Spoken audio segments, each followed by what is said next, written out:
Hello, everybody, and welcome back to another episode of Vegan Proteins Muscles by Brussels Radio. My name is Danny. And I'm 𝐃𝐨𝐽. And this is episode 111. Thanks so much for tuning in to another episode. It is because of you that we do this. And as much as I enjoy hanging out and getting to talk about all kinds of things related to fitness over here, it's in our closet with me. Or maybe Athena will be joining us in our closet one day. You never know. It is, again, you're the reason why we record these episodes. But hey, speaking about fitness, we are getting deeper into the planning stages of what will be a back-to-back year of doing our thing with the Vegan Strong Plant Built team. We had a gap in running this thing where we go to a sports festival and we compete together as a team for several years, and then we came back when Mr. America had a resurgence, and it's year two. We'll be entering another sport, possibly even two more sports. I'm thinking about strongman. You'll see. If at the time that you're listening to this there's a strongman team, then there is. I'm not sure yet. We don't know for certain while we're recording this one, but the bottom line is we're going to bring more athletes this year. We're bringing more athletes to Miss America. That is 100% for sure. That's awesome. I'm very excited about that. Excited to head back down to Atlantic City and mostly eat some Tony Baloney's pizza, but also, I guess, see the team kick some ass. So, yeah, selfishly, I had a lot of internal motivation because I was one of the athletes competing. And I said to myself this year that I'd be just as motivated. And like in some ways, it's going to be a little bit of a different feeling and a little bit of a different landscape for me, being one of the persons behind that are pulling the strings, making sure that this happens. But I think it's also going to be rewarding in a whole different way, seeing this team just do its thing and medal and crush it and see what we're doing grow and reach more and more people. Totally. I just remembered something else I wanted to mention before we get into our topic. Just a little PSA for people. As of recording this, last week I had a stomach problem. I got sick to my stomach very badly. And at first I thought it was some kind of stomach flu or whatever. Anyway, I realized over the 48 hours that I was violently ill, that I gave myself food poisoning eating Beyond Meat jerky. Did you guys know that that stuff is supposed to be refrigerated after it's opened? The jerky. The jerky is supposed to be refrigerated after it's opened. And if you don't refrigerate it, you have 3 days to eat it. Is it something specific about the Beyond beef jerky, or is it all beef jerky? No, this is just the Beyond. It was the only thing that I ate that was different. I told you guys, I eat the same thing I'm on a cut. I'm eating the same thing every day. And the only thing that I had eaten differently was this Beyond jerky that was in our cabinet for, I don't know, probably a month, honestly. And it had been opened. So am I an idiot for not checking the label? Absolutely. But it smelled fine. It tasted fine. Whatever. 2 days into me being sick as a dog, I look up Beyond Meat jerky and like how long it lasts, and it says once it's opened, it needs to be put in the refrigerator. And then if you put it in the fridge, it has 3 days. You have 7 days to eat it. But if you don't put it in the fridge, you have 3 days to eat it. Now, I thought jerky was one of those things that you like take on a hiking trip that you like can have for, a week easily. And anyway, you cannot. Be very freaking careful because that sickness was intense. It Double Dragon situation happened. We had a fever of 102. It was not good. I'm glad that it wasn't something that's like contagious though, because oh my God, if that ripped through this household right before I leave for Vegas for my birthday, I would have been so sad. Anyway, I'm back from it now, but I still feel like pretty weak. It was rough. It was rough. So this has been a PSA. You're welcome. What are we talking about today, 𝐃𝐨𝐽? Besides not double dragoning? Yeah. Well, we're talking about something that has nothing to do with that, but Oh, I don't know. My core was working. My core was definitely doing some work. Exactly. Maybe there are some parallels here. We're talking about core strength. Like, what is core strength essentially? Core strength, core training, what people get wrong about training their core. So, first of all, let's talk. This is a really interesting. I thought this was going to be a very simple topic, and the more I researched it, the more I was like, actually, this is like kind of confusing, and I can understand why people are so confused. Core strength is very hard to define. In fact, what is your core itself is not even agreed upon in all of the literature. Did you know that? No. So some doctors and medical professionals believe there are 3 core muscles. Your rectus abdominis, which is your six-pack muscle, your obliques, the muscles on the side, and your transverse abdominis. And some medical professionals and industries believe there are up to 29 pairs of muscles that help stabilize the spine, hip, and pelvis. So even just thinking about what is the core, there is not like one definition. So that in and of itself, it's like, ugh, well, if we don't even know what the core is, exactly, how do we define what is or is not core strength? The thing in the middle of your body that makes you stand upright. Like, we don't need to, let's dumb this down for a second instead of thinking about 50 different muscles that all interconnect in the middle of the torso. That's how I feel at the moment. So I'm not going to give you guys a list of what I would consider to be core muscles, but I mean, I couldn't even if I wanted to. I don't even know every single one of these muscles. But I would argue that the core is more than just the rectus abdominis, transverse abdominis, and obliques. I think that it would be really any muscle that does help stabilize the spine, the hips, and the pelvis, right? Sure. To me, that makes sense. Those are all core muscles, which means like your glutes in some ways are a core muscle. Your hip flexors in some ways are a core muscle, not just your abs. So I think for the average person, when they think about core training, they are thinking about training their abs specifically. Crunches, leg lifts, etc. Right? Mm-hmm. Okay. Yeah, I'm with you there. I'm still following, I think. So the other thing is, what does the core actually do? The core does 2 things. One, it moves the spine. So it does 2 opposing things, right? One is that it moves the spine, right? If you do a crunch, everybody can picture a crunch, your spine flexes.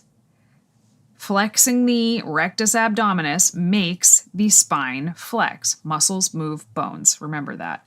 But the other thing that the core does is it stabilizes the spine. So it stops the spine from moving. So that in and of itself is a juxtaposition, right? Your core both moves the spine and stabilizes it, often at the same time.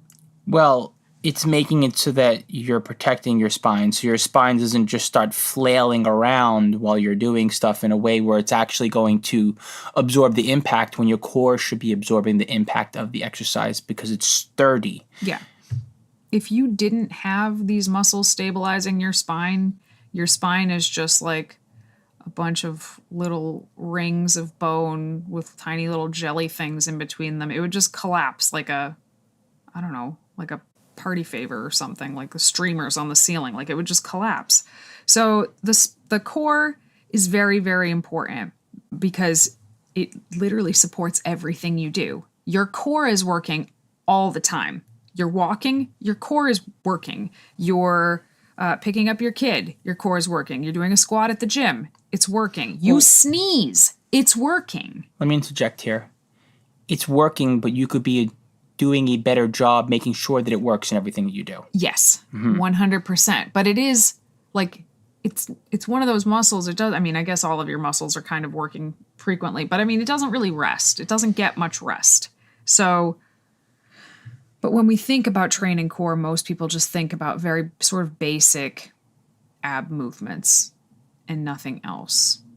And I think what they're actually thinking of is just training, usually just the rectus abdominis, sometimes the obliques, right? And they think that if you can see abs, then you must have a strong core. And I know last week or 2 weeks ago, I put out a video on the YouTube channel about how you should stop training the heck out of your abs. Because from a physique perspective, one of the problems that I see is really overdeveloped abdominals, rectus abdominis and obliques specifically. But you can have that. You can have overdeveloped abs and still have a weak core. How crazy is that? Yeah. And you could have a developed core and weak looking abs in terms of like what people think abs are and think core is, right? Yeah. Yeah. Yeah. So abs do not equal core strength. Core strength does not necessarily equal abs. I think that's an important distinction to make right off of the bat. Yeah. I'm kind of trying to think of the ways that, well, for me, and my mind always goes here, so help me, it's just what I do. It's aesthetics, right? Like, do you run the risk of bellowing out your abdominal wall too much if you're constantly focused on keeping your inner core muscles tight and keeping your core braced when you train, right? And like, what does that do when you weaken your abdominal wall, your rectus abdominis, when you weaken it from being tight and pushed in, like you start pushing it out a lot, to get stronger or to just lift safely. Can you explain that a little bit more? Sure. So like, we'll take the Valsalva maneuver, for example. Explain what that is. Exactly. For those of you who are unaware, you take a big belly breath into your diaphragm, essentially, and you get as much air sucked into the center, like right behind your abdominal wall as is humanly possible. You hold your breath, right? You bear down on it. You bear down on it, and that it's basically created that balloon-like effect in your core, pushed out against your abdominal wall, keeps your spine sturdy and safe and protects you. You can even wear a belt because, your rectus abdominis is only so strong, and you need something even stronger to brace against you. You're literally bearing down that much air. Like, this is one example of how you would train your core to be stronger and, in essence, weaken some of your core muscles, right? Think about it. If you're putting strain against your abdominal wall and you're not, and you're pushing it out, how does that affect, what's your opinion? How does that affect that muscle? Does it weaken it?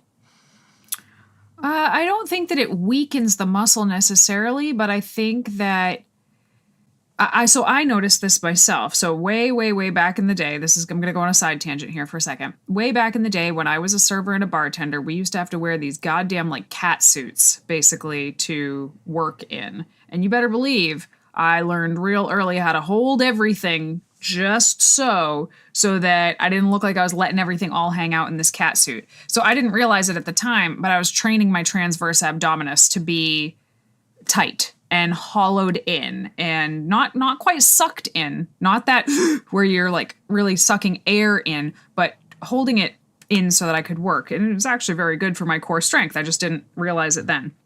And it was like a really shamey way to have to do it. Do not recommend. But when I started lifting heavy and doing those bracing breaths, those Valsalva maneuvers, I found myself holding that transverse abdominis tight position in my regular day-to-day life less and less and less. So I don't think the muscle is weaker necessarily, but I do think you just don't engage it as much.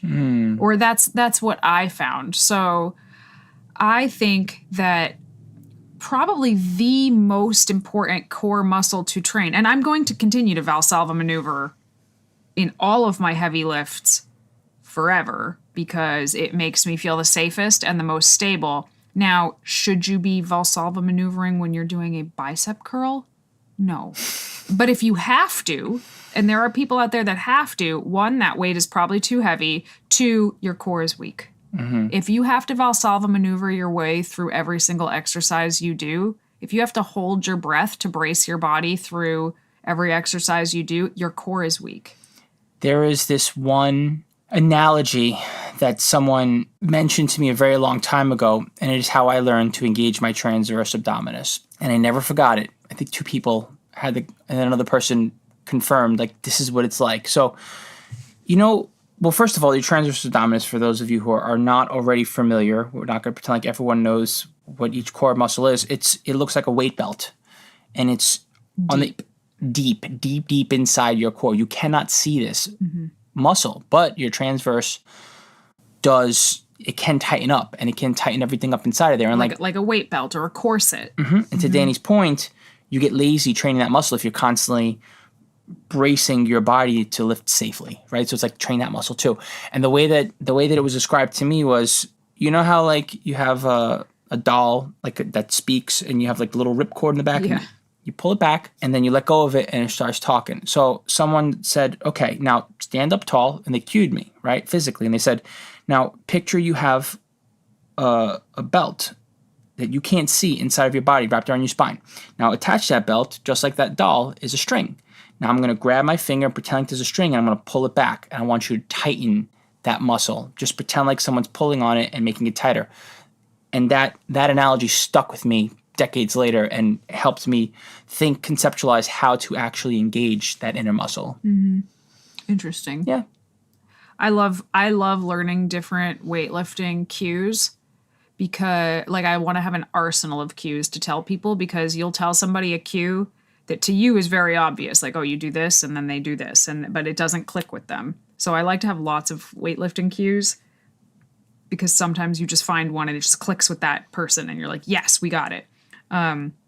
So thank you for that. For me, so the transverse abdominis and the multifidus, this is a muscle that runs right up alongside your spine, not your erectors, not those big cobra looking things that run down your back. It's tiny and it goes up along your spine. These are the two muscles that, in my opinion, are the most important for stabilizing the actual spine, transverse abdominis and multifidus. And they both fire just before you do anything else. They fire a split second before every other core muscle does. That's how important that they are. So to me, the transverse abdominis and the multifidus, which there's no way to measure multifidus strength. So again, what is core strength? It's very hard to actually measure, but the transverse abdominis we can kind of measure. So I think that's the most important thing to train. When I think about core training, yes, you can do your crunches and your leg lifts and your oblique stuff a little bit here and there. But real core training is working on, how do I engage this transverse abdominis? How can I make it stronger and give it more endurance over time? Because also you need not just strength, but endurance here. This muscle is going to work all the time. When you start to get tired or fatigued and it gives out, boom, you just lost your spinal stability, right? So my favorite way to train the transverse abdominis actually looks like nothing at all. It's like you just said, like with the ripcord thing. For me, it's doing all different kinds of hollowing. So kind of like what I was doing when I was serving and bartending. I was just holding it in. You hear a lot of trainers say, like, pull your belly button into your spine, which I hate that cue, because again, cues, they all hit people differently. To me, pull your belly button into your spine just sounds like suck it in, which is not what it is, but something like draw your belly button backwards. Like, I don't know. There's different. I like your one about tightening it in. Anyway, the best way that I learned how to do this, or the easiest way that I learned how to do this, is actually to get on all fours. So knees under hips, hands under shoulders, keep a neutral spine, which means your ribs and your pelvis are not flared out or tucked in. They're just neutral. And it's in that position that you exhale all your air and simultaneously draw that belly button up backwards towards the ceiling, but you're not sucking in. You're blowing out and like pulling back, tightening that area. And then you hold it for as long as you can hold it.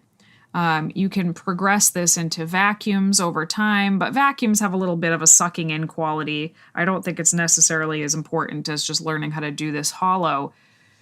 But there are so many variations of the hollow. The one I just described is the easiest one to start. Then you can start to do it standing or lying down or in all of these different positions. And you can start to do it walking around while you're doing things. Ideally, this should be firing when you're doing most exercises.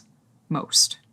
So little tiny tip, whenever you can keep your low back tight and pressed into, like, say, a flat bench or a decline bench or wherever it is that you're crunching, or a Swiss ball, like that will also help you better be able to stabilize your inner core muscles.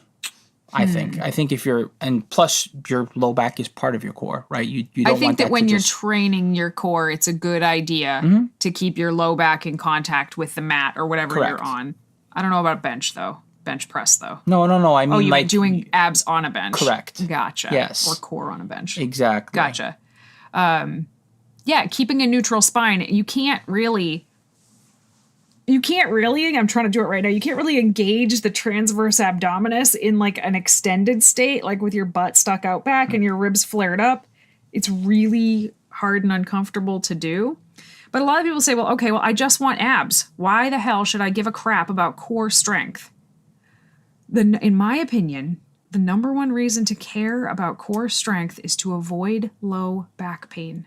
If you start to deal with low back pain on a regular basis, it is going to become like death by 1,000 cuts. It is going to slowly stop you from doing all kinds of things. You do not want to deal with chronic back pain if you can avoid it. And one of the best ways to avoid it is having a strong core. So we just talked mad about the transverse abdominis and the multifidus.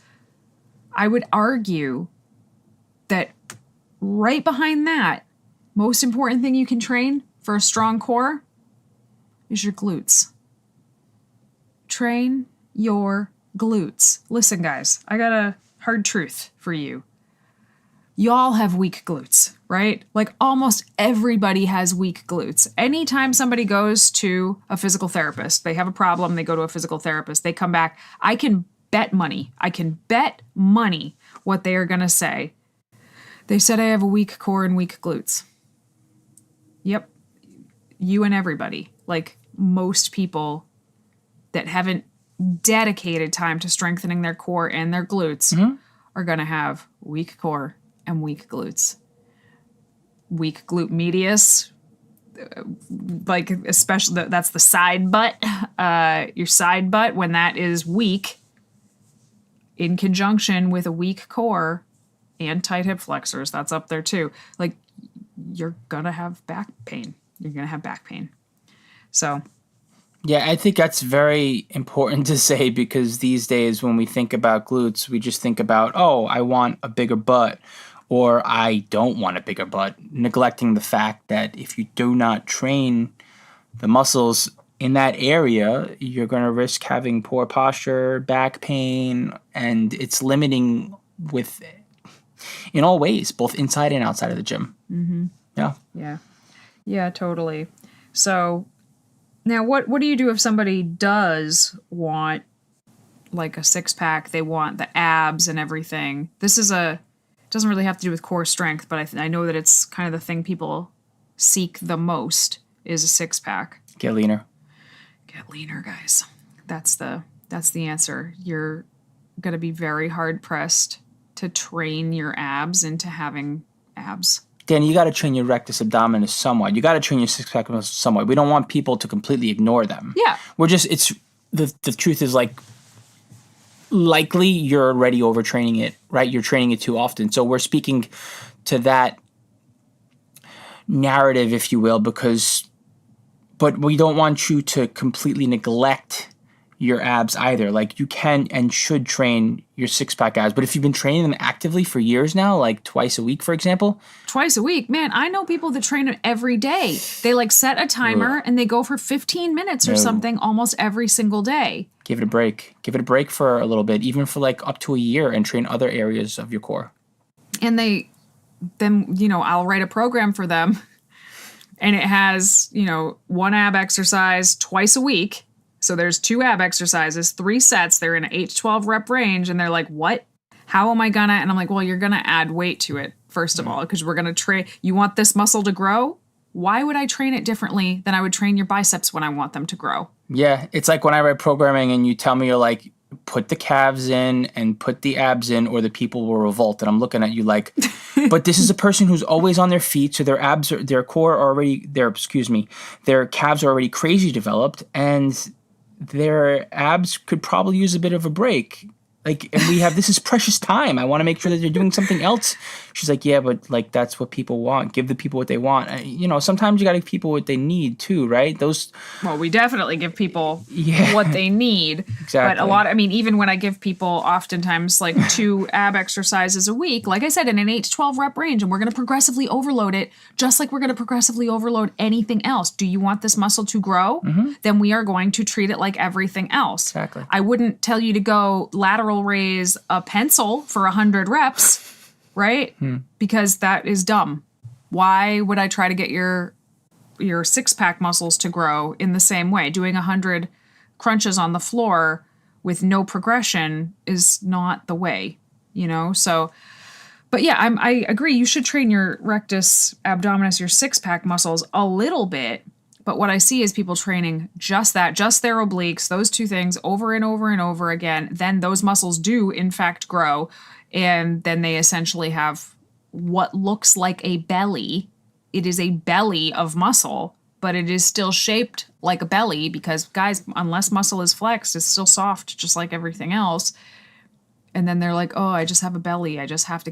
And then they think I just have to train my abs because they're not good enough. And it's like, whoa, honey. You have trained your abs far too much. We need to train literally everything else.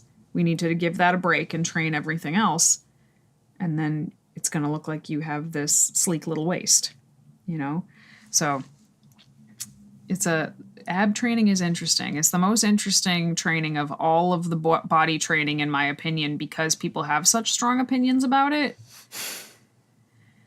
It's very, there's some people who say you never need to train your abs if you're squatting, benching, and deadlifting. And I don't know if I don't actually believe that to be true. Yes, your abs are working when you're squatting, benching, and deadlifting. So you are getting work done when you're doing that, but it's not like directly a skill. Your core is not specifically getting stronger. There's no specificity there. That's the word I'm looking for. Right. And if you're doing squat, bench, and dead, you probably want to get stronger on those exercises. So why wouldn't you make sure that you also tap into your core strength and focus on it? Right. When you have a stronger core, you're going to have a better squat, bench, and deadlift, and everything else. Overhead press, rows, all of that's going to be better when your core is stronger, because with any lift, you're only as strong as the weakest link that you have. And, you'll be chasing that weakest link around forever. Because you'll find the weakest link, you'll work on it, you'll bring it up. Guess what? Now you have a different weakest link. Now you're going to focus on that. And that's fine. That's the nature of the game. But if your weakest link is your core, you're not going to be able to progress past where your core gives out on any of these given lifts.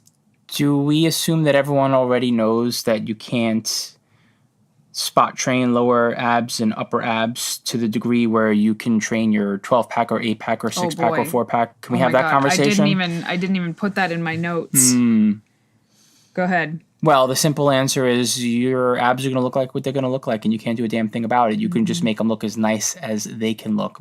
But your shape of your rectus abdominis is the shape of your blocks. The shape of your blocks. It's the shape of your blocks, and you can't. Yeah, it's just those are your genetics. Right? You can't change that. If you do want to see more lines, you get leaner. And obviously you can't ignore that muscle completely. It won't show.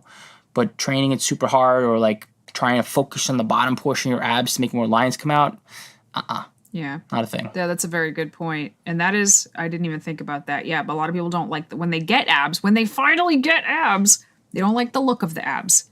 They don't like the shape of the abs. They don't have big block waist, like big blocks, or they have little blocks or something. Everybody's blocks are determined by the way the ligaments lay across your rectus abdominis. The rectus abdominis is basically one sheet of muscle that has ligaments running across it. You can't change where those are. If you want to have more prominent, once you have abs, right? If you have too much body fat over your abs, there's nothing you're going to be able to do to see your abs. But once you actually have abs, if you realize you wish that they poked out more, then you can work on actually growing them. You need to actually grow the rectus abdominis and treat it just like you would treat any other muscle that you want to grow. If you think your rectus abdominis pokes out too much, you can give it a rest and stop training it so much, and it'll recede back behind that those ligaments. It's kind of like, Play-Doh or something. It's just pushing out through this mesh cage, basically. But you can't change the shape of them. Sorry. And you can't focus on your upper or your lower abs. Everybody wants to, and you can't spot train for fat loss either, which feels like something I shouldn't have to say in 2023. But this is the thing. This is how so many people get caught in this trap. They think that if they train their abs, they're going to lose fat from their abs. And that's not how it works. This is a very vain question that I'll just come right out with. I feel like depending on the elasticity of your skin, certain areas of your body, you can actually fill it out. Mm-hmm. But I don't know. I don't think this pertains to abs. Like you know what I mean? Depends on the person, man. I mean, I'm happy to talk about skin elasticity all day. I had skin surgery to remove extra skin from so much weight loss. So but I've also seen and known people who lost a tremendous amount of weight whose skin bounced right back. Your skin elasticity, I feel like, is hugely genetic. Mm-hmm. Hugely. Some people just, have crazy pregnancies where they have enormous bellies and then they have not even a stretch mark when it goes back. And then other people gain 10 pounds and they start getting stretch marks. It's all very, very genetic. So I don't want to say that wouldn't happen for somebody because it might happen for somebody. It didn't happen for me. Yeah, I think you know pretty quickly if you're one of those people or not. But you can't build so much muscle in your low abs. Nobody could. Ronnie Coleman couldn't build so much muscle in his low abs that he filled out skin, like hanging skin from a lot of weight loss or a previous pregnancy. That's not possible. Mm-hmm. If you have hanging skin at the bottom of your abs, there is no cream that's going to fix it. There is no level of massage that's going to fix it. I do not believe that there is a single laser on the planet that's going to fix it, regardless of what different spas will try to tell you. The only thing that's going to fix it is surgically removing it. And it pains me to say that because I so want to give people a better answer than that, but that is the only way to get rid of it. Hey listeners, we hope you've been enjoying this episode and we appreciate your love of all things vegan fitness. For those of you who want even more support on your vegan fitness journey, check out our Muscles by Brussels community and become a member. By joining the team, you are one of our exclusive VIPs. As a member, you'll find over 200 macro-friendly, high-protein recipes that can meet any of your meal planning needs. You'll also receive training programs that update monthly. This training has progressive overload built into it, so you can be sure if you're following the program, you are making progress. All of this and more is located inside our VeganProteins members-only app. As a Muscles by Brussels member, you'll unlock bonus courses, challenges, and more every month. You'll also be invited to our live Zoom video calls, which happen 2 times a month, and are absolute gold to those who show up. And if you can't make the calls, don't worry, you have the opportunity to email us whenever you want. You'll receive a video response to all of your questions from one of the coaches here at VeganProteins every time you message us. Members also receive 40% off many of our other services. And of course, our private community of like-minded individuals is like no other. Best of all, you can try this membership out for a full month at no cost to you with this special offer for our listeners only, because we appreciate and want to fully support you. Use the link in our show notes to sign up for your free trial today. We hope to see you on our next live coaching call. Moving on to our question and answer segment here. Here we go, Giacomo. Deadlift is my favorite exercise, but I'm also afraid of getting hurt. If my form is always good, am I still at risk of hurting myself with strain or fatigue, or do injuries just come from bad form? Injuries do not just come from bad form. Certain exercises do actually put a strain on your body and test your limits. I think the best thing you can do is focus on having good form. For a deadlift specifically, it's to posterior chain posture, your upper posterior, your lower posterior, all of the muscles in your back, essentially, the back of your body from head to toe. The stronger those muscles are in isolation and throughout the compound movement by having good form, the safer you will be.